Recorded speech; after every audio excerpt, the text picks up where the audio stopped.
Bonjour à tous. On va commencer effectivement par présenter rapidement la société. Donc pour ceux qui ne connaissent pas Astem Digital, donc on est une société qui est basée en Avignon, hein, qui a plus de 15 ans d'expertise dans, on va dire, tout ce qui est CFAO.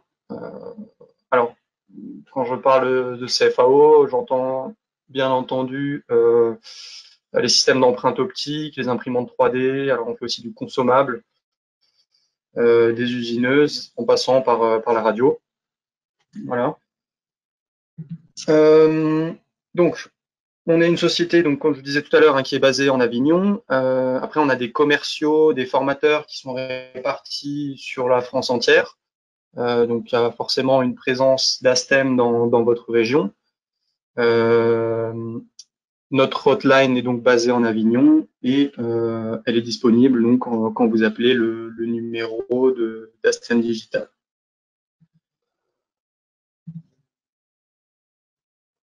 Alors, on va tout de suite rentrer dans le vif du sujet, la caméra Trios. Voilà, donc ça va être notre premier webinar.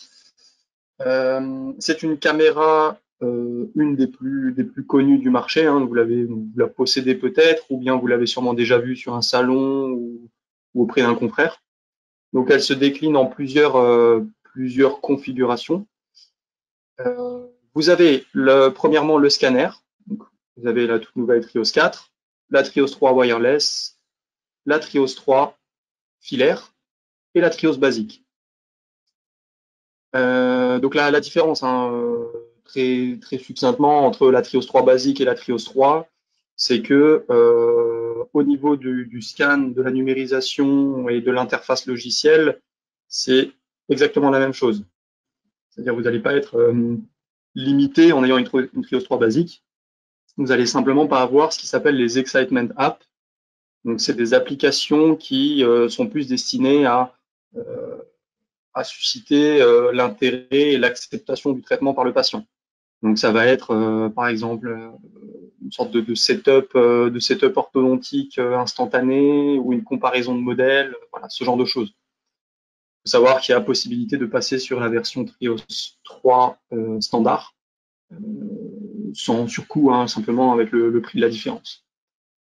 Ensuite, la Trios 4, donc c'est bon, la dernière Trios qui est sortie récemment. Pareil, en termes de logiciel, de rapidité de scan, elle est similaire, mais il va y avoir des évolutions dans le diagnostic et détection de caries. Donc ça, je vous en parlerai peut-être un peu plus en détail par la suite. Donc voilà, ça c'est pour les scanners. Ensuite, dans un second temps, il y a deux configurations possibles en termes de support. La première, une des plus réputées, hein, c'est la Move Plus. Donc, c'est une sorte de trépied avec l'ordinateur qui se situe à l'arrière, un écran tactile et le scanner qui vient se brancher directement sur cette station. Donc, c'est quelque chose d'assez ergonomique, on va dire, hein, parce que vous pouvez le positionner de manière à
Est-ce que c'est bon là?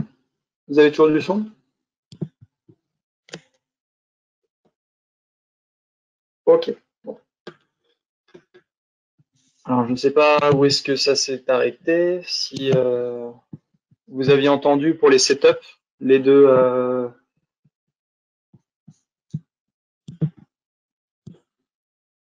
Ouais, ok. Bon, on va poursuivre. Donc, je vais juste.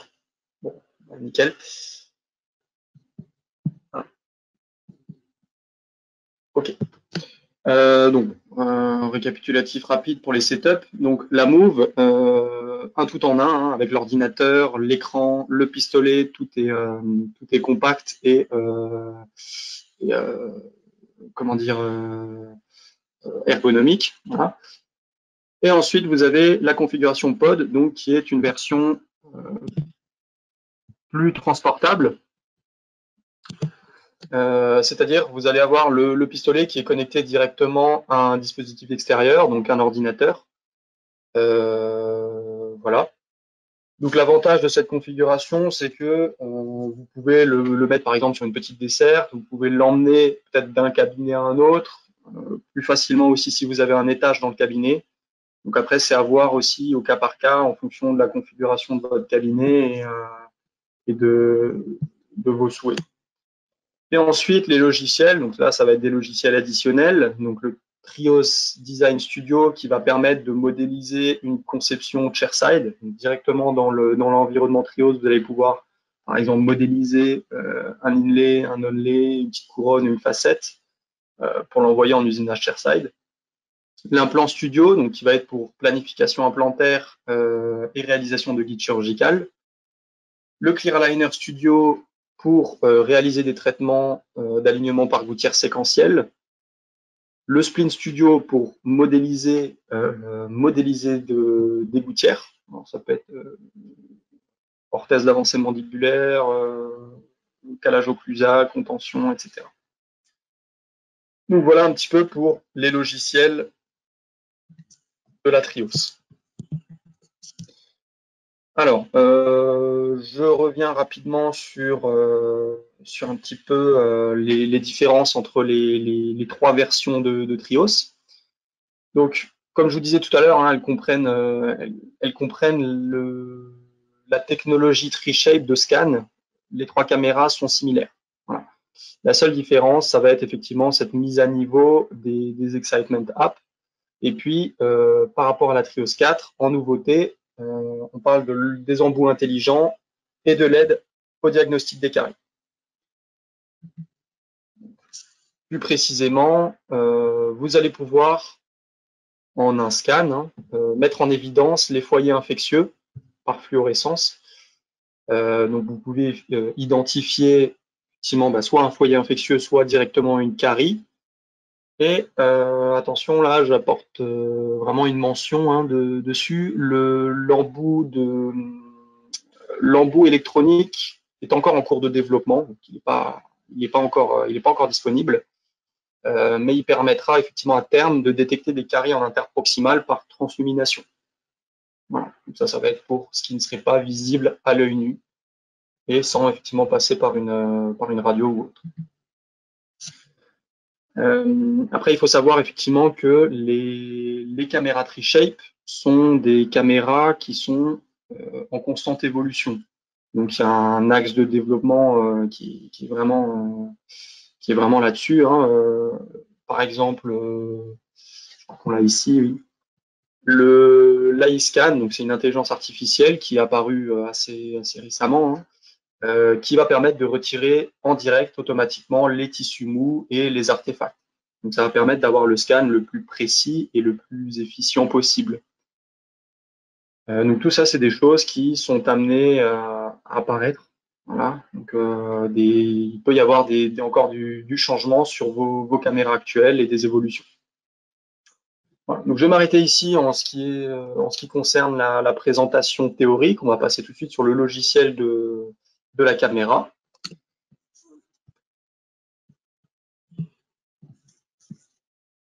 OK. Donc là, je viens de me connecter directement sur le Dental Desktop. Donc le Dental Desktop, qu'est-ce que c'est? C'est l'interface Trios, c'est l'interface logicielle de TreeShape qui va permettre d'exécuter la caméra Trios, mais aussi tous les autres logiciels que j'ai pu évoquer auparavant, à savoir le Design Studio, le Spin Studio, l'Implant Studio. Donc tous ces logiciels-là s'exécutent sur la même interface.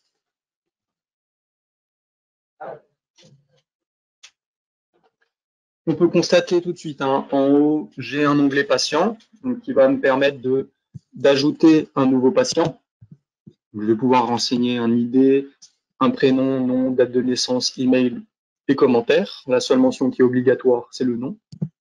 Donc, je vais pouvoir comme ça créer un patient que je vais appeler test, test 2, on est déjà un, et je fais enregistrer le patient. Donc là, je vois mon patient qui apparaît dans mon listing de patients. Nouveau dossier, juste là, ça va me permettre de démarrer un nouveau scan. Là, je vais y venir, hein, on va le faire ensemble. Je vais d'abord vous parler un petit peu des autres onglets et des possibilités. Les dossiers. Les dossiers me permettent de classifier mes scans, non pas par nom de patient ou prénom, mais par état ou alors par date. Donc là, j'ai des petits filtres hein, que je peux appliquer. Donc si en fin de journée, je veux visualiser un scan qui a été fait dans la journée, je vais aller sur aujourd'hui et je vais voir les scans qui ont été effectués aujourd'hui. Donc même chose hein, pour les 2 derniers jours, semaine dernière, etc. Ou par état, donc l'état me permet de savoir si mon scan a été numérisé ou non. Donc si j'ai seulement créé la fiche de laboratoire, si mon scan a été effectué, si une modélisation a été faite, donc la modélisation dans le Design Studio dont on parlait tout à l'heure, et si mon scan a été envoyé, par exemple, à un laboratoire ou un prestataire ou un confrère. Le calendrier me permet de planifier des scans. Donc je vais pouvoir en fait cliquer sur une plage horaire et déjà pré-remplir mon bon de laboratoire de manière à ce que quand le patient arrivera au fauteuil, mon scan mon bon sera déjà pré-rempli et je n'aurai qu'à démarrer mon scan. L'onglet plus, on va retrouver les différentes configurations dont on va pas forcément parler ici. Hein. On fera peut-être un webinar plus tard qui sera vraiment le paramétrage de la caméra. Il faut savoir qu'à l'installation de la caméra, on paramètre le nécessaire de manière à ce qu'elle soit utilisable. Et voilà. Alors, il y a une chose encore que bon, je vous ai peut-être pas dit.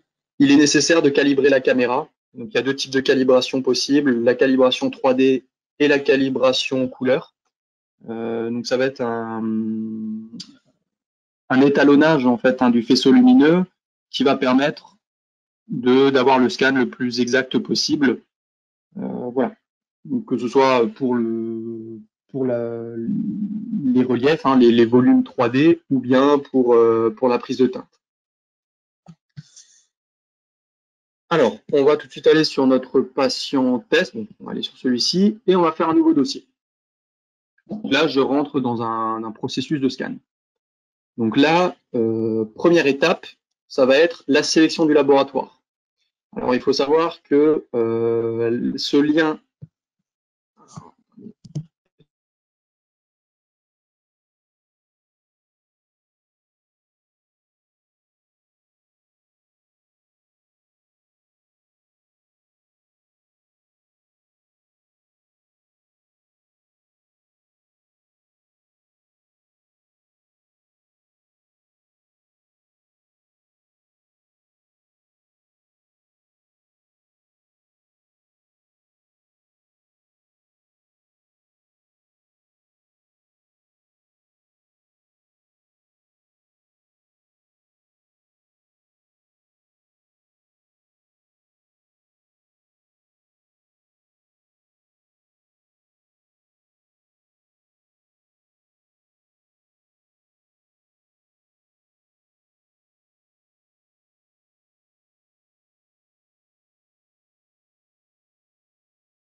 Est-ce que vous avez du son?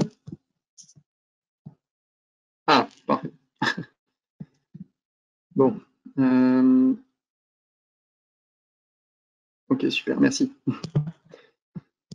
Donc, je vous disais, par rapport aux 3 chaînes Communicate, donc c'est ce qui va vous permettre de faire le lien entre différents prestataires.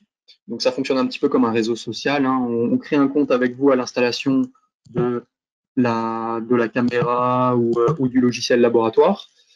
Et vous allez pouvoir vous connecter, entre guillemets, à votre laboratoire ou votre cabinet, de manière à ce que votre prestataire soit visible directement sur la caméra ou directement dans votre dental system. Ça va vous permettre de passer directement par un envoi par Internet de manière fluide et assez intuitive.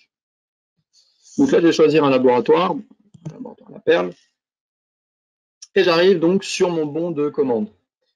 Donc c'est ici que je vais pouvoir renseigner une préparation. Donc je vais pouvoir sélectionner une dent sur mon schéma dentaire et renseigner la préparation en question. Donc on va retrouver dans les anatomies tout ce qui est couronne, pontique de couronne, inlay, onlay, facette. Une fois que mon indication est mise, je vais pouvoir renseigner les matériaux. Donc max, gold, etc. Il faut savoir que tous ces paramètres-là peuvent être personnalisés par le laboratoire de manière à ce que quand vous choisissez au cabinet le laboratoire en question, vous avez un bon de laboratoire qui est personnalisé en termes de matériaux. Donc, par exemple, le laboratoire veut rajouter une zircone multilayer ou autre, elle pourrait être visible effectivement directement ici. Pilier, ça va être tout ce qui est implant. Un pilier couronne transvissée, donc je vais pouvoir choisir mon fabricant, mon système d'implant et la connexion. Dans divers, alors je n'ai pas précisé, pour ce qui est pilier, implant, on va utiliser ce qui s'appelle des scan body. Donc des scan body, c'est une suprastructure qu'on va visser directement sur la connectique d'implant et qui va nous permettre d'avoir les informations sur l'implant. Donc c'est des piliers qui sont calibrés par le fabricant Petri-Shape. Donc voilà, on est obligé de passer par ce système-là pour avoir les différentes informations. Donc dans divers, on va retrouver la télescope robotique, l'inlay core anatomique et la couronne Richemont. Inlay core, donc l'inlay core, ça fonctionne un petit peu comme l'implant. On va être vraiment sur un scan additionnel. Donc on va devoir numériser non pas ce qu'on appelle un scan body, mais un scan post. Ça fonctionne exactement pareil. Donc c'est un petit tenon calibré avec pareil un cylindre qui va émerger de la préparation et qui va permettre de numériser, de connaître, oui c'est ça, de connaître en fait la longueur du canal radiculaire et voilà. Donc là pareil, hein, si je choisis l'inlay core, je vais choisir mon système, cylindre conique, pivomatique ou Apple, et le type, si c'est du 1.5, 1.4, long ou short. Et donc en fonction de ça et du scan post, je vais avoir les informations donc, directement au laboratoire du canal. Donc bridge, amovible, pour tout ce qui va être châssis, les appareils, gouttière, planification implantaire, donc pour passer directement dans l'implant studio. On va pouvoir mettre aussi gouttière d'alignement transparente pour comment dire, oui, les traitements d'alignement par gouttière séquentielle. Je peux faire scan seulement. Donc là, je ne vais pas forcément renseigner d'indication. Je donne simplement l'information que je veux faire un scan. C'est tout. Le Smile Design, j'ai oublié de l'évoquer dans les Excitement Apps. Donc ça va être un mock-up virtuel. Voilà. Donc on va pouvoir faire une simulation esthétique à partir d'une photo. Et la simulation de traitement qui va être de créer en fait un setup assez rapidement. Donc voilà pour les indications. J'ai possibilité de renseigner une date de livraison pour la livraison de ma prothèse. Et je peux ajouter éventuellement un scan supplémentaire. Donc le scan de pré-préparation qui va être, je prends souvent l'exemple d'un bridge provisoire, par exemple. Je pourrais avoir envie de numériser ce bridge provisoire, déjà simplement parce qu'il me donne un calage occlusal, ou bien parce que j'aimerais que mon prothésiste récupère l'anatomie. Donc ça va me permettre de rajouter un scan supplémentaire qui va être donc avant ou après dépose, dans ce cas-là. Ou ça peut être avec châssis en place et sans le châssis. Voilà, donc ça peut être des informations supplémentaires qu'on peut adjoindre au dossier pour le laboratoire. Commentaire et pièces jointes, je vais pouvoir taper un petit commentaire additionnel pour le laboratoire. Voilà un petit peu pour le bon de commande. Donc là, à partir du moment où j'ai renseigné une indication sur mon bon, je peux voir que ma page de numérisation ici, c'est dégrisé. Donc je vais pouvoir aller directement sur la page de numérisation pour démarrer un scan. Donc, parfait. Le scanner est maintenant prêt. La batterie est connectée. Là, je peux voir en haut à droite que je suis à 88%. Je vais pouvoir démarrer mon scan mandibulaire. Donc, au choix, je peux commencer maxillaire ou mandibulaire. Je vais commencer par la mandibule.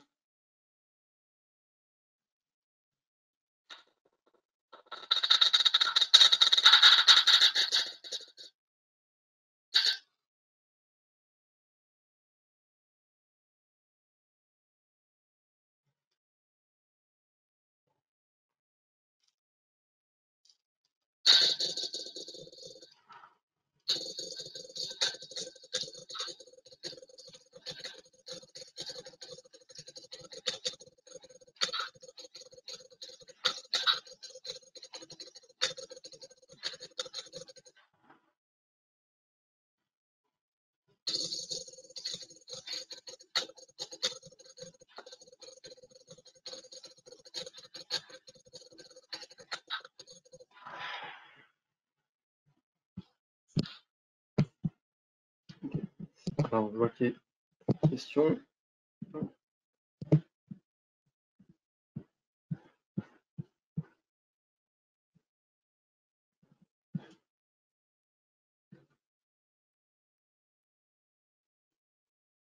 Alors, il y a une petite question.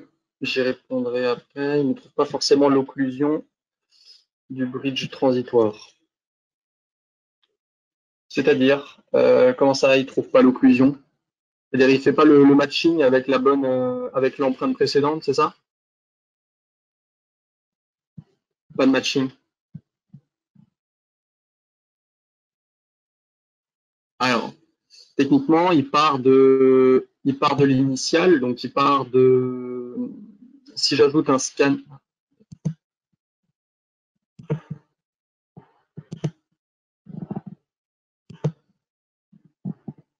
pas de matching. Donc il y a un décalage en fait entre le scan de pré-préparation et le scan de préparation.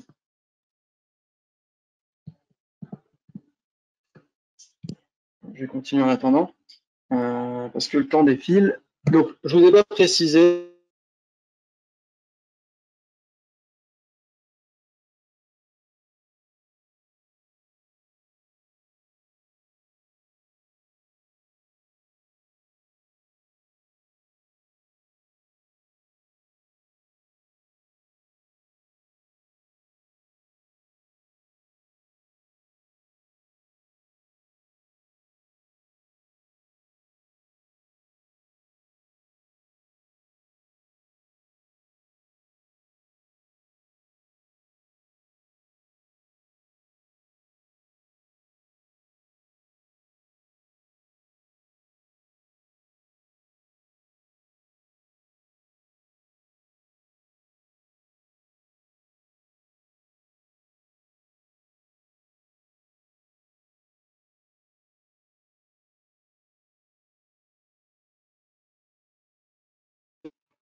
Ok.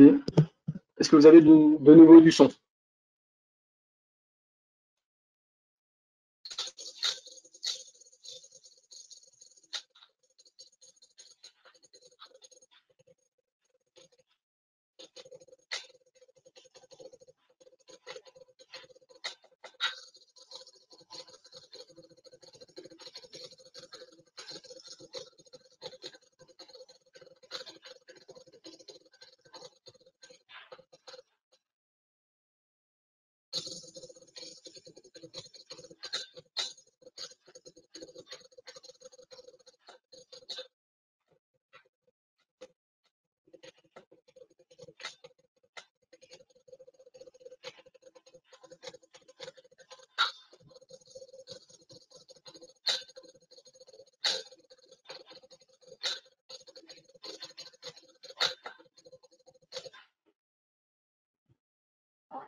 OK.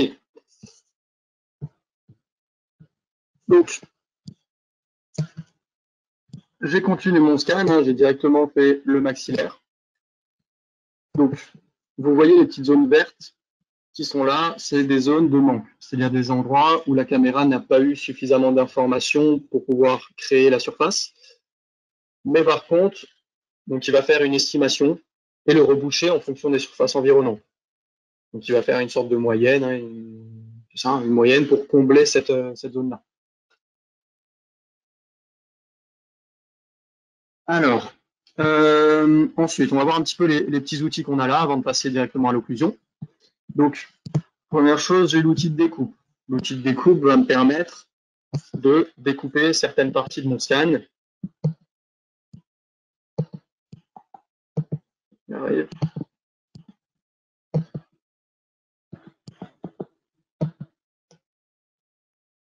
Voilà.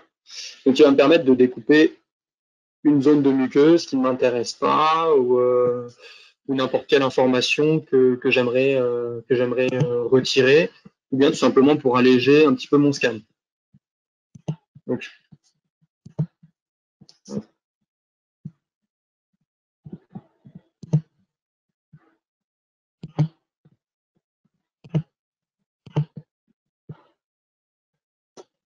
ok. Voilà, corriger tout. Donc, ça va me permettre de retirer automatiquement les éléments qui ont été séparés de mon arcade. Donc, j'ai possibilité de choisir entre différents diamètres d'outils. Voilà.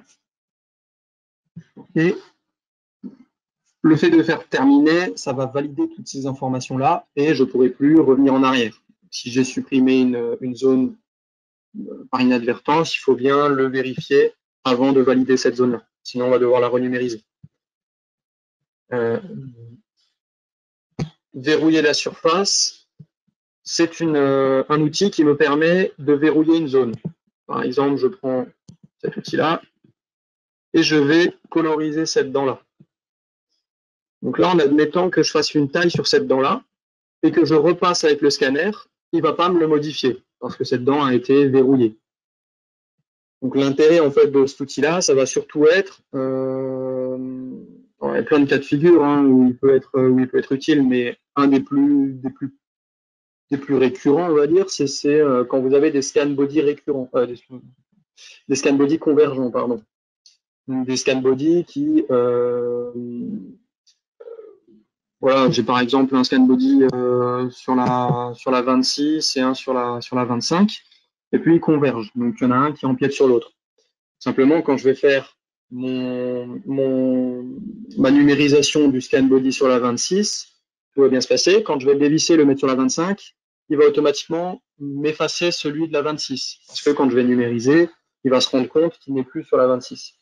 Donc, en fait, l'idée, c'est de passer ici dans verrouiller surface, de le verrouiller, pour ensuite pouvoir le dévisser et le passer sur la dent suivante. Voilà. Donc ça peut être un outil qui peut être utile dans certains cas de figure.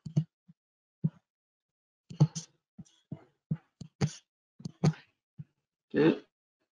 Voilà. Je valide. Le mode zoom me permet de faire un focus de la caméra donc sur une zone en particulier. Donc là, pareil, hein, l'indication dans laquelle on l'utilise le plus souvent, c'est pour faire de l'immécor anatomique. Donc si je veux numériser mon canal radiculaire, c'est possible dans certains cas. Voilà. Donc le faisceau lumineux va aller beaucoup plus profondément en mode zoom, mais par contre, le champ de vision, on va dire, hein, de la caméra va être grandement réduit aussi. Donc c'est vraiment à utiliser avec parcimonie sur les zones de préparation, sur inlay, onlay, etc.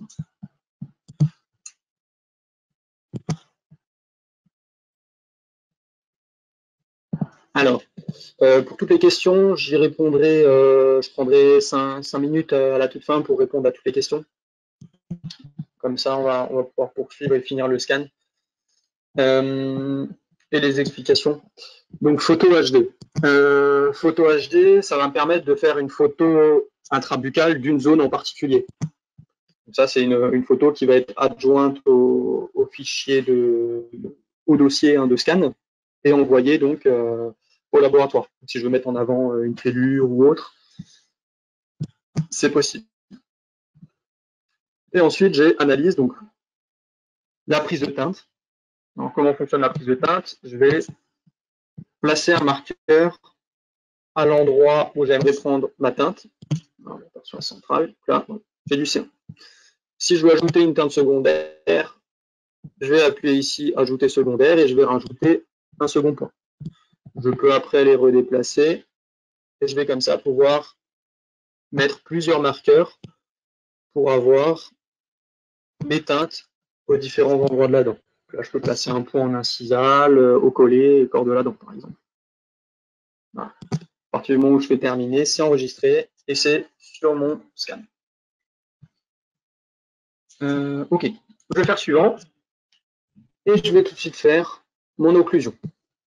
Donc l'occlusion, comment ça fonctionne? On a deux mordus à faire. On a le mordu droit et le mordu gauche. Donc ça fonctionne un petit peu comme une plaie. On va numériser sur de la dent la plus postérieure jusqu'à en général la 3 et on va faire un balayage de manière à avoir pas mal de zones de gencives pour pouvoir repositionner les deux scans précédents. Donc, je vais commencer par celui de droite.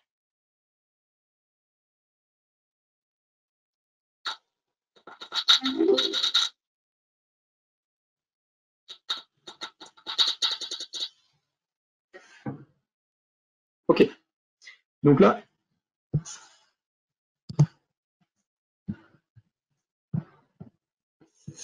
le mordu qu'on peut voir, c'est tout ce qui est bleu marbré. Donc ça, c'est ce que je viens de numériser. Cette information-là, elle va pas être prise en compte par la caméra en termes de fichier 3D, mais elle va être utile seulement pour repositionner nos deux arcades qu'on a numérisées auparavant. Donc là, c'est ce qu'il vient de faire en temps réel. Il vient de repositionner les deux, mon maxillaire et ma mandibule en occlusion en fonction du mordu que je viens de prendre. On va faire le mordu 2, donc là il faut bien faire gaffe à ce que le patient ait conservé l'occlusion, parce que si vous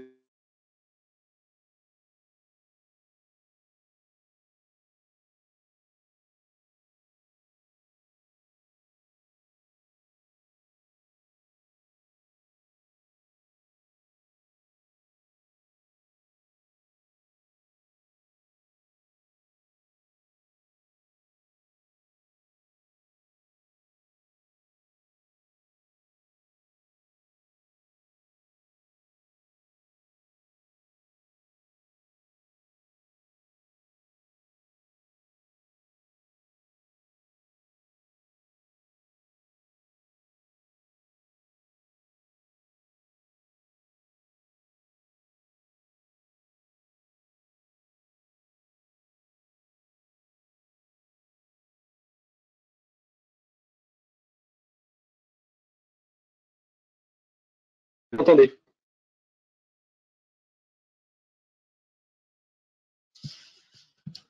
Ah, c'est bon? C'est revenu? Ok, super, merci beaucoup. Donc là, on peut voir que le logiciel n'a pas trouvé l'occlusion. Enfin, bon, c'est des choses qui peuvent arriver. Ça va pas être moins précis. On va simplement repositionner donc mes deux arcades de manière à les avoir dans le bon sens. Et je vais positionner un marqueur directement sur mon mordu et le marqueur correspondant sur la dent associée. Et donc là, le logiciel va venir incorporer mon scan précédent dedans et repositionner en occlusion. Donc là, j'ai mon occlusion. J'ai possibilité de numériser les mouvements donc en dynamique. Donc ça, pareil, c'est quelque chose qui n'est pas disponible sur la basique. Alors, je vais pas forcément le faire parce qu'on n'a plus beaucoup de temps. Je vais plutôt essayer de répondre aux questions. Alors, il y avait une question qui était est-ce qu'il est nécessaire de contrôler au teintier? Oui et non, dans le sens où en fait la teinte qui est prise, elle est exacte. Ça c'est ça c'est ça c'est ok. Mais effectivement, c'est une teinte qui est très localisée. Donc sur une même dent, vous allez pouvoir avoir 4 ou 5 teintes différentes. Donc après, c'est aussi à vous de déplacer le curseur sur l'ensemble de la surface dentaire pour avoir la teinte aux différents endroits et pouvoir peut-être donner la teinte qui est prédominante. Si vous avez si, alors, on a plusieurs questions. Oui, si vous avez 4 ou 5 teintes, il va falloir effectivement faire un choix la plupart du temps et donc trouver celle qui est la plus pertinente. Est-ce que ça peut remplacer la prise de teinte traditionnelle? C'est libre à l'interprétation de chacun, j'ai envie de dire. Mais j'aurais tendance à dire que oui.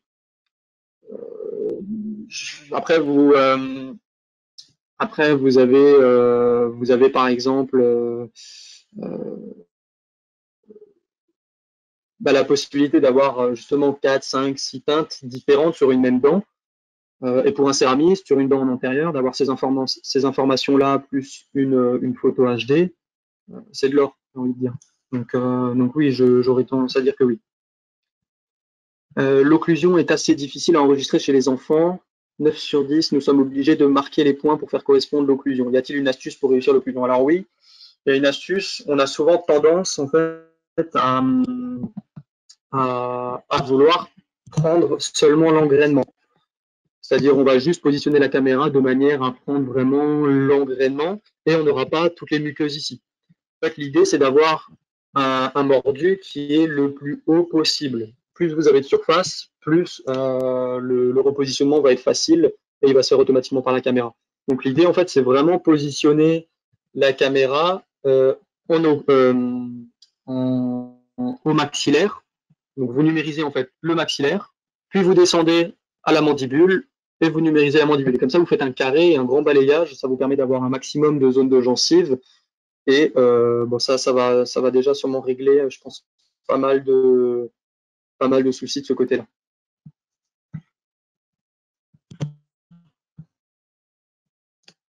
Alors, le problème, c'est que parfois la musculature de la joue qui empêche de faire ce mot. Alors, vous voulez dire que, ouais, d'accord, la musculature de la joue vous empêche de. Ah oui, le mouvement de la caméra, oui. Alors, pour l'occlusion dynamique, vous voulez dire? Ou pour le mordu en lui-même, vraiment? Alors, je suis d'accord. Ouais. Donc oui, hein, c'est quelque chose qui sera peut-être pas réalisable dans tous les cas, mais je pense dans une majorité, c'est quelque chose qui peut régler pas mal de soucis, même si effectivement, hein, je pense que dans certains cas, ça peut poser problème en fonction de l'anatomie, de la morphologie du patient, bien sûr. Oui, oui, oui. Est-ce que vous avez d'autres questions? Non? Bon, écoutez, on arrive donc à la fin de ce webinaire. Je vous donne rendez-vous donc dans les prochains jours. Donc, il y aura un webinaire qui va se tenir demain à la même heure, qui portera donc vraiment sur l'implant studio. Donc là, on va voir un petit peu planification implantaire, réalisation de guide chirurgical. Et puis ensuite, on va traiter, comme je vous disais avant, hein, tous les sujets. Donc je vous invite à regarder, à jeter un petit œil soit sur les réseaux sociaux, soit sur notre site internet pour voir un petit peu le programme de ces jours-ci. Et puis je vous donne rendez-vous dans ces prochains jours. Merci à vous. Et puis je vous souhaite une bonne journée. Ah, attendez, il y a encore 2-3 questions. Je vais y répondre. Alors, la puissance du PC fait varier significativement la vitesse d'acquisition, le matching. Oui, la vitesse d'acquisition, oui, tout à fait. En fait, il y a comment dire, des recommandations, des spécificités qu'il faut respecter. Donc, elles sont soumises par FreeShape. On conseille fortement de les suivre parce que vraiment, c'est quelque chose de très, très important. Alors, tant au niveau de la carte graphique que de la RAM. Voilà. Donc, en général, c'est les Dell, donc Dell XPS ou bien Alienware, ou alors ça peut être un PC fait sur mesure, un PC fixe. Voilà. Bien sûr, donc on pourra avoir des webinaires encore plus poussés sur le smile design. Oui, tout à fait, tout à fait, tout à fait. On verra par la suite. Peut-être qu'on fera un questionnaire aussi ou un sondage pour savoir un petit peu ce qui peut vous intéresser en majorité, etc. Euh, ok, bon, eh bien, écoutez, je reste disponible éventuellement par mail. Donc, si vous avez des questions complémentaires, et puis sinon, je vous donne rendez-vous pour ces prochains webinaires. Merci pour votre attention. Au revoir.